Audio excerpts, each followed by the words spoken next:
The Jack Benny Program, presented by America's largest selling cigarette, Lucky Strike. At 62 American. Lucky Strike. First again with Tobacco Men. First again with the men who really know tobacco, the independent auctioneers, buyers, and warehousemen. Yes, a recent impartial survey shows that more independent tobacco experts smoke Lucky Strike regularly than the next two leading brands combined. Remember, these are the men who year after year can see the makers of Lucky Strike consistently select and buy that fine, that light, that naturally mild tobacco. And for their own personal smoking enjoyment, they choose Lucky Strike. So let this overwhelming smoking preference of the experts lead you to real deep-down smoking enjoyment. Light up a Lucky, and puff by puff, you'll see. LSMFT. LSMFT. Lucky Strike means fine tobacco, and this fine Lucky Strike tobacco means a world of smoking enjoyment for you. Yes? You'll like Lucky Strike.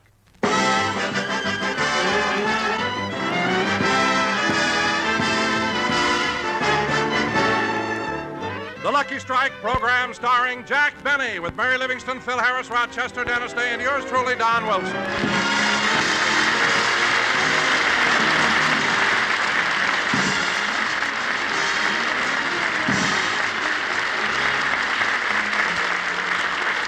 Ladies and gentlemen, let's turn our watches back to an hour before the Jack Benny broadcast. At the moment, Rochester is driving Jack to the studio. Take it easy, Rochester. Don't cross the double line. You're getting too close to the car in front of you. Look out, I think that bus is going to turn. Watch it, the light is going to change. Not so loud, boss. People will think we're married.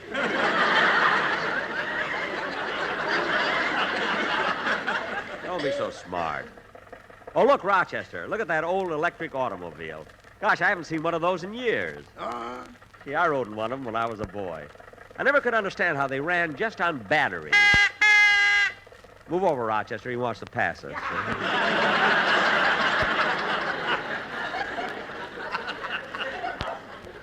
Yes, sir. Oh, boss, the driver of that old electric car is trying to attract your attention. He is? Oh, yes. Hey, Bud. Hey, you. Yeah? You bet on Dewey, too, huh?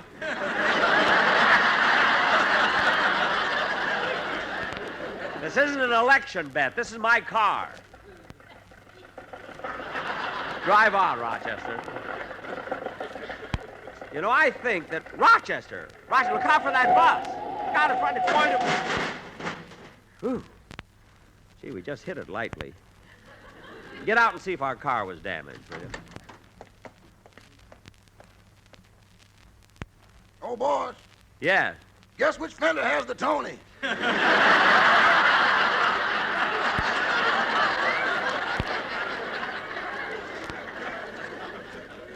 Well, thank goodness it's only the fender. Now, come on, Rochester. We've got to get to the studio. I don't want to be late. Yes, sir. I'll start the car.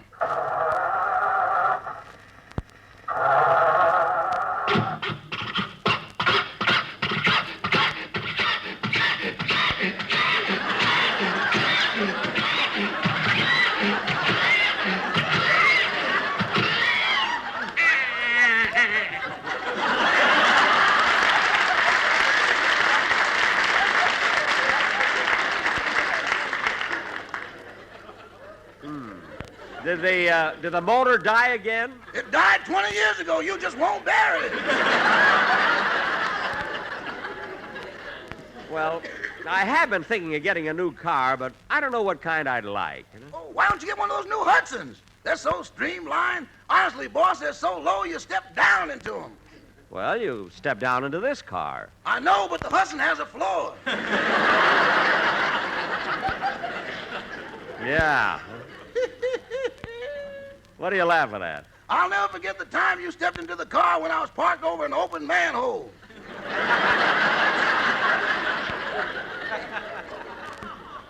Oh, yeah. I had to rush down to Redondo Beach to get you.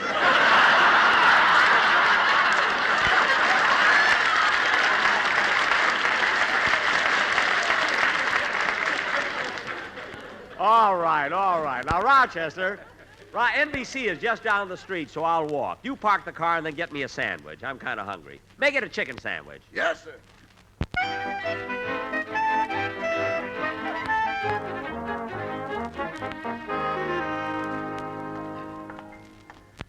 Gee, it's nice that NBC has the dressing rooms of the big stars right next to each other. Just look at them. Fibber McGee and Molly. Burns and Allen. Ozzie and Harriet. Ladies.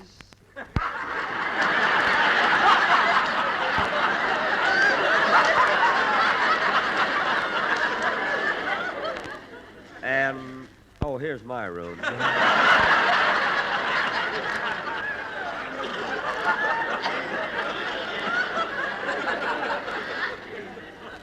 Yeah, I hope the scripts are ready.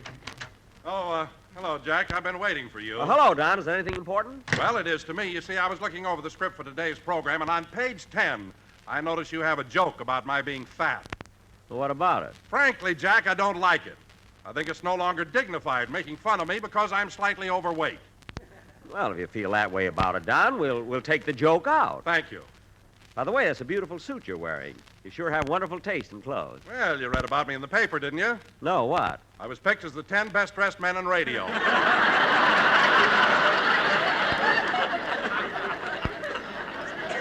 I don't blame them for picking you, Don. You stand out head and stomach over everybody. Believe me. Oh, by the way, Jack, I didn't get to hear you on Bob Hope's program Tuesday night. Were you good? Don, I was dynamite. I was sensational. No matter what answer Hope had, I had the question for it. And Don, you know, this week I'm going to be on the Hallmark Playhouse program, and then I'm going to... Here's your sandwich, Mr. Benny. Oh, thank you, Rochester. Excuse me, Don. Oh, for heaven's sake, Rochester. I wanted this sandwich on white bread. You got it on rye. Well, I'll take it back and have them change it. Oh, don't bother to take it back. I'll eat it, and you get Mr. Benny another one. Okay, Mr. Wilson. I'll be back in a minute, boss. Don, has everybody in the cast gone over their scripts? Everybody except Mary. She's not here yet. It's not like Mary to be late. Yeah, I better call her and make sure that there's nothing wrong. Oh, Mabel. What is it, Gertrude? Mr. Benny's line is flashing. Yeah, I wonder what Sparkle Plenty wants now. I'll plug in and find out. Hello? Yes, sir, I'll call you right back. He wants I should get him Mary Livingston. Mabel, have you noticed how much Mr. Benny has changed? In the last few months, he's gotten awfully gray at the temples. His hair? No, his skin. Well, I didn't notice that, but there are lots of other changes in him. Give a for instance. Well, he's so hammy. He says when he was at the Palladium in London, he was the greatest thing that ever happened to England. No. Yeah. He says he's so popular that he expects Princess Elizabeth to call her baby boy Jack Mountbatten Benny. What? Of Edinburgh yet.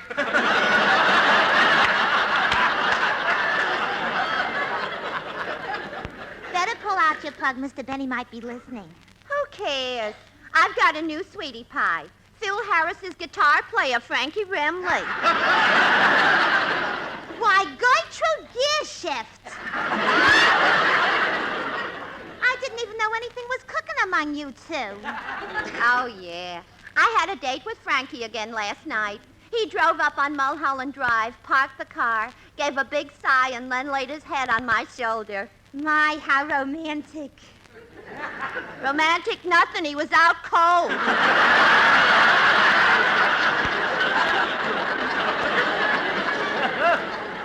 You know, Gertrude, I can't understand you. How can you go for a guy like Remley when Phil Harris is around?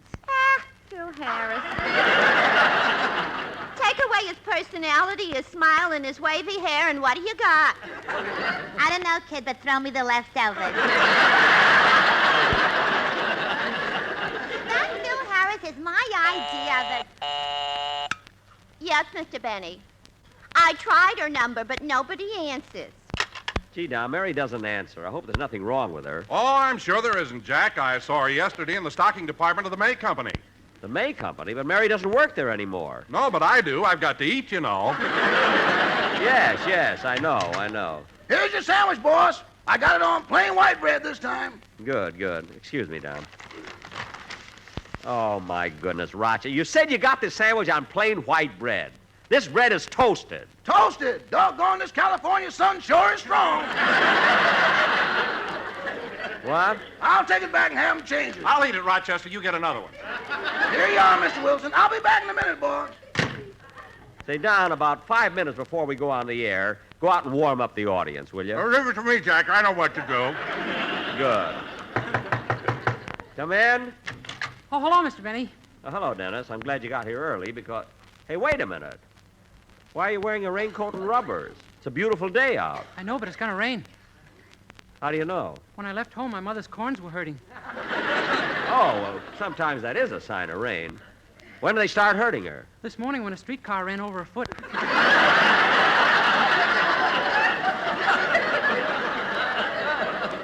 Dennis, please, I haven't had anything to eat yet. Say, Dennis, I called you last night to find out what you're going to sing today, but you were out. I know, I took my girlfriend to a drive-in theater.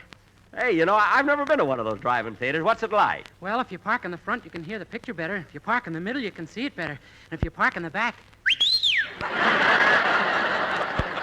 Oh, so you did a little spoolie, eh? Oh, I'll say. It was nice and dark in that drive-in theater, so I put my arm around my girl. She snuggled up close, and then I kissed her on the back of the neck, and wham, it happened. What happened? She fell off the handlebars.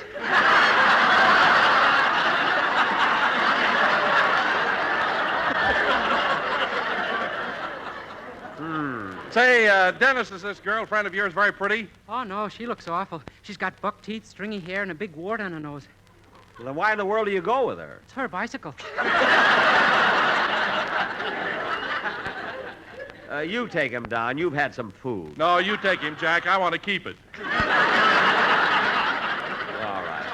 Dennis, what song are you going to... Here's your sandwich, boss. Chicken on plain white bread. Thanks, Rochester. Excuse me, fellas.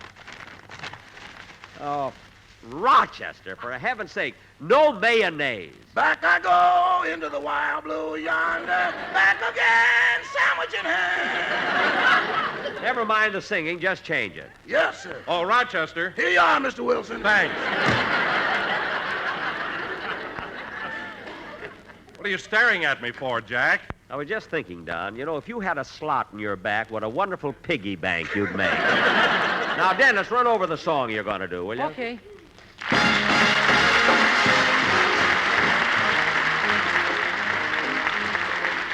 East is east and west is west, and the wrong one I have chose.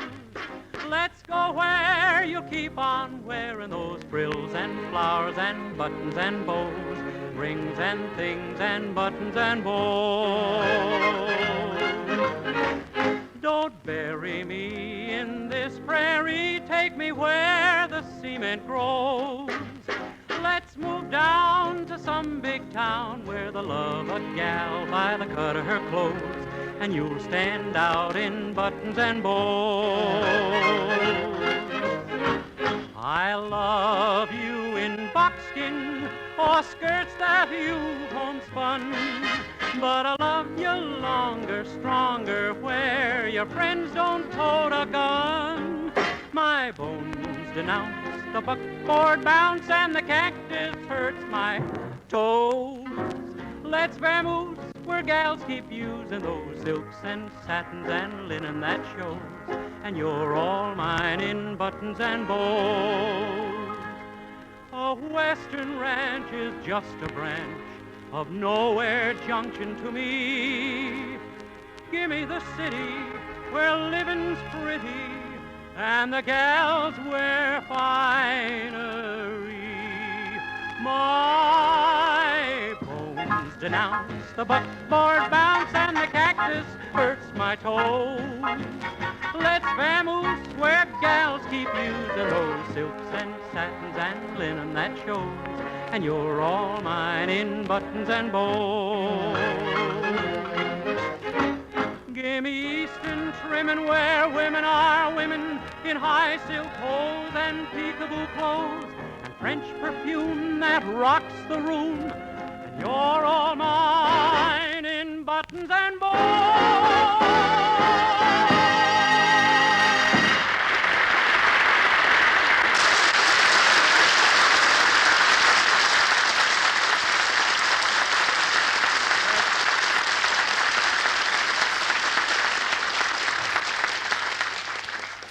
Gee, I can't understand why Mary isn't here. She's never been late before. How'd you like my song, Mr. Benny? I don't know, maybe she got tied up in traffic or something. How'd you like my song, Mr. Benny? I don't know. Every Sunday she's the first one here. How'd you like my song? Gee, I hope nothing has happened to her.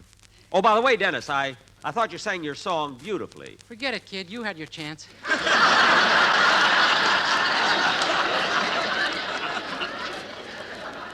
Huh? Oh, I'm sorry, Dennis. I had something else on my mind. Don't try to lock the barn door after the horse stops singing. What are you talking about? You know what I'm talking about. If the shoe fits, button it. Now cut that out!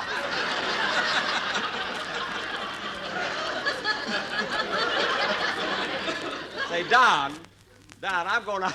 I can't even look at him anymore. Don, I'm going out to the artist's entrance and see if Mary came into the studio yet. I can't understand it. It's so unlike Mary to... Hello, Mr. Benny, boy.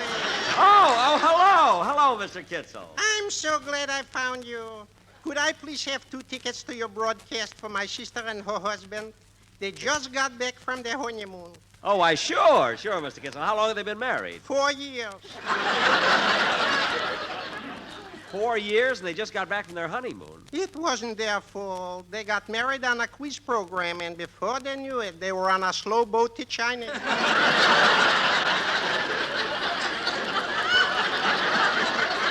Oh, so they were in China?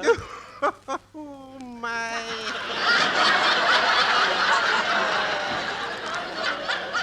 Well, what are you laughing at? Oh, you should see the way they eat now. Matzo balls with chopsticks. Oh, they brought back chopsticks, eh? Yes, they even brought back souvenirs for my wife. Straw sandals, a coolie hat, a parasol, and a kimono. And last night, my wife put them on. Hoo, hoo, hoo. How does she look in a Chinese kimono? Like an egg food that's not so young.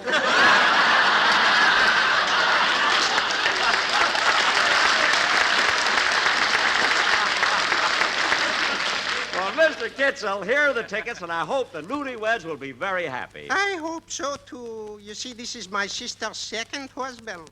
Oh, so what happened to her first one? Well, it was a very peculiar incident. He was flying from New York to California. Uh-huh. And while he was sitting in the airplane, he felt a little chilly. So he crawled out to turn off the fans.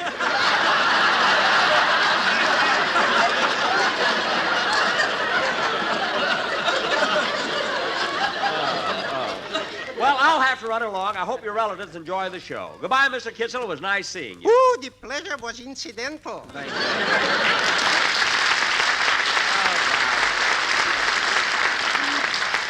I wonder if he's still running that little hot dog stand. Oh, Jack. Yes, Don? Mary's maid called and said that Mary couldn't be on the program today because she has laryngitis and can't talk. Oh, my goodness. With Mary off, the show will be short. We'll have to do something to fill in the time. Gee, I don't know how Hello, to... Jackson. Hi, you Donzel, you pudgy-wudgy little barrel of blubber. Oh, Phil, come here a minute. What do you want, Jasper? Phil, look at it. Instead of playing one number today, I want you to play 2 band numbers. Wow. I know you've been fighting it, but my fan mail finally got you, huh, Jackson? Phil, the only reason I'm asking you to do 2 numbers is because Mary can't be here. She has laryngitis. Laryngitis, huh? She got it in the arm or the leg? I won't even dignify that with an answer. And, Phil, since you mentioned fan mail, every week I receive hundreds of letters complimenting Dennis. Hundreds of letters praising Don and Mary. But not once have I... Oh, yes. Once I received something in the mail for you and your orchestra. For me and my orchestra, then you had no right to open it. I'm sorry I did. It almost blew my arm off.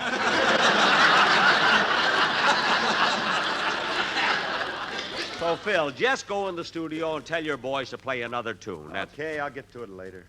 Later? Phil, I want you to do it now. We haven't got much time. Slow down, Buster. Relax.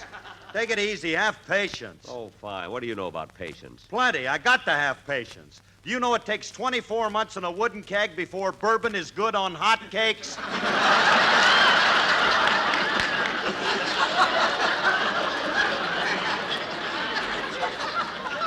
What? And you got to keep rocking it, Dad. You got to rock.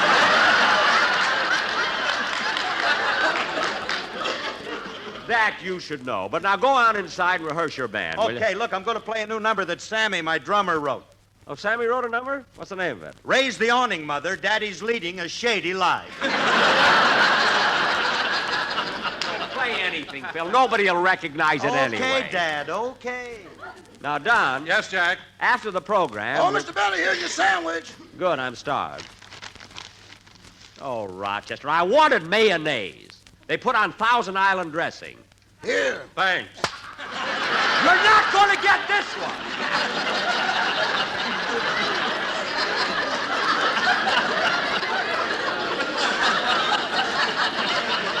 I never saw anybody. Gosh. Don, I'm going down the hall and get a Coca-Cola out of the machine. God, the way Don eats is so... Oh, there's someone else at the Coke machine. I haven't got the right change. Pardon me, miss, but have you got a nickel for 4 pennies? Oh, yes, Well, Jack! Why, Dorothy Kirsten.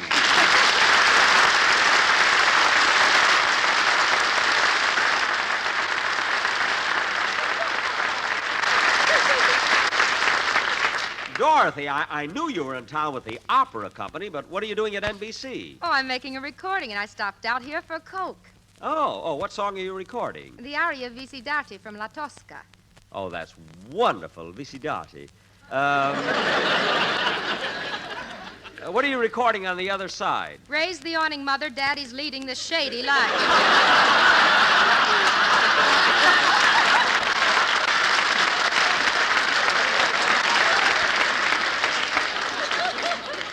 Hey, Sammy did write that number. I thought Phil was kidding.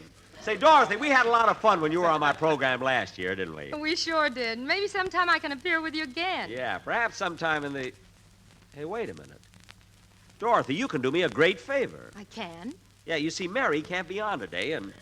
Gee, as long as you're here at the studio, would you mind stepping in and doing her part? Oh, Jack, I couldn't take Mary's place. Sure you can, Dorothy. Now, I'll tell you what. I'll pay you the same salary I pay Mary. $40. $40? Well, Dorothy, she's been with me for 10 years. She started at 35. Well, frankly, Jack, I'd rather come on your show for nothing. You would? That's the way it ended up last time. Now, wait a minute, Dorothy. I finally sent you a check for $2,000. I know, but those lawyers' fees were murder. Well, step in the studio, Dorothy, and we'll... Mr. Benny, do you mind if I... Gee, Mary, you look different with your new hairdo. Dennis, this isn't Mary. This is Miss Kirsten. Oh, but you were on the program last year, weren't you? Yes, I was. I remember. I sang a song, and then you sang a number. That's right. It scared the daylights out of my mother. She thought my voice was changing.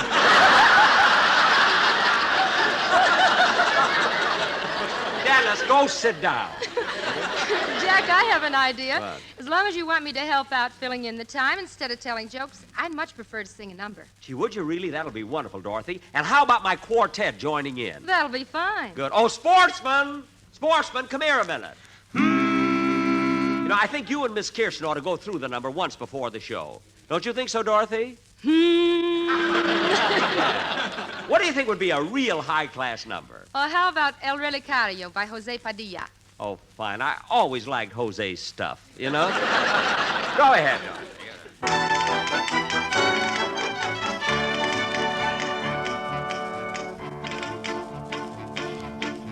Un día de extraño genio y en del zafrano lo conocí.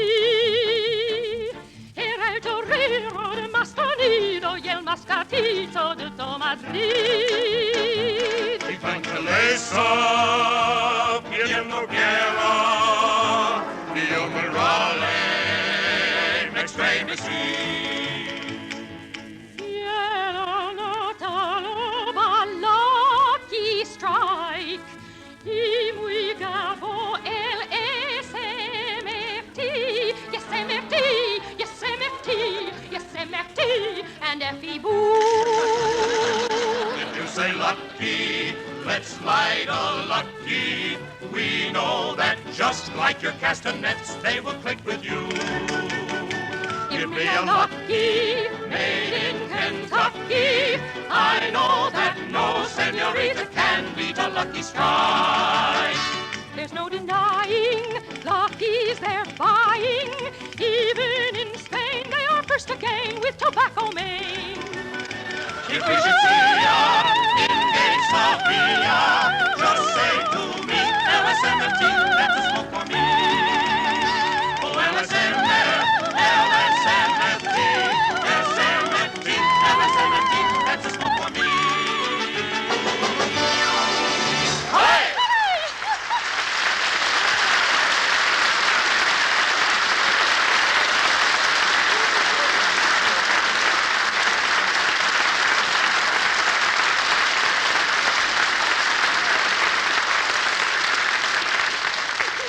Dorothy, you sure you haven't got laryngitis? Dorothy, that was wonderful. I think you should rehearse an encore, too, because the people will want one. All right, Jack, if you wish. I tell you what, I'd like to sing Aida. Aida? Oh, that's wonderful, Dorothy. You know, that's one of my favorite operatic numbers. Let's hear it. Aida, sweet as apple and cider. Dorothy, that's not Aida. How I'd like to spoon underneath the southern moon. That's not Aida, Dorothy. That's Ida. It's a different number. So soft and Eva, give me a piece of paper. Miss Kirsten. Miss Kirsten. Just call me Dottie.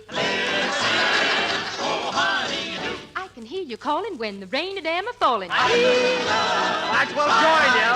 Elijah, Indeed, I love you, Indeed,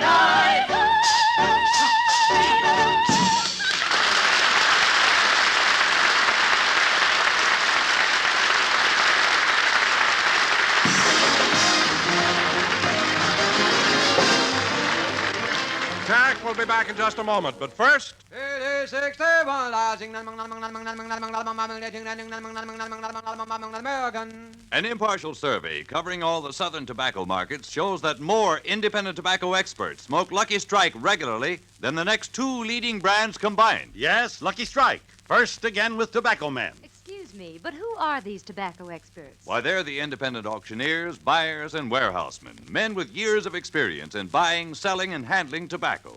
And it's important for you to know that more of these experts smoke Lucky Strike regularly than the next two leading brands combined. You've heard the survey results.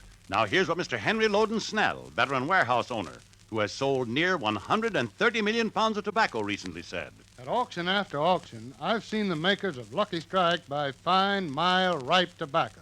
And I know that fine tobacco is tops for a good smoke. I've smoked Lucky's 17 years. A Lucky Strike smoker for 17 years. And Mr. Snell, like you, looks to a cigarette for enjoyment. Real deep down smoking enjoyment.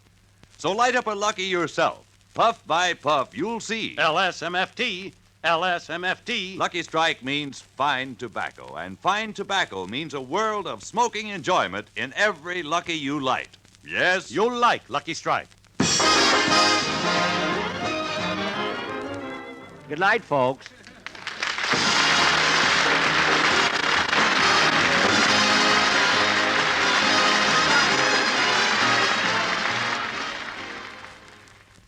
This is NBC, the national broadcasting company.